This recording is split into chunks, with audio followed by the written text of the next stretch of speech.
I want to bring in Bill Neely, who has spent years covering international news, particularly in the Middle East. Also with me, former Virginia Republican governor and presidential candidate Jim Gilmore, who attended the Trump event. Gentlemen, thank you. And Governor, let me start with you. Here's what you told The Hill. I'm going to read this. I thought a lot of the speech talked about a pullback and a sense of America first and an unwillingness to engage except under certain conditions, but at the same time, how we're going to end the Islamic State in Iraq and Syria immediately. A lot of interventionist kind of talk. So I think a lot of people may want to know, do you think a Trump presidency means the likelihood of more or less overseas wars?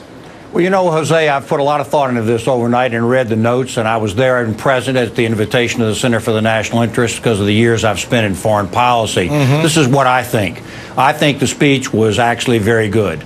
I've thought about it a lot overnight. I want to point out to you that he mentioned that he was putting American interests first 6 times in the speech. And that's the point he's underscored over and over. He's talked about American workers and making sure they can secure their jobs 4 times in the speech. He's talked about American humiliation and weakness 4 times in the speech. These are the principal messages that Donald Trump gave in the speech. And I think that the talking heads around Washington that are criticizing the speech are not right here. I think that Donald actually laid out exactly the vision that he wants to do, and unpredictability, I think, is a main element of that. And I think our adversaries overseas, and maybe even sometimes our allies, might benefit from a little healthy unpredictability in American policy. And I think that Donald Trump projected great strength. And Governor, going back to something you said that he kind of, harped on more than anything else, putting American interests first. Is there, do you think, any American politician running for president that wouldn't do that? Yeah, actually I do.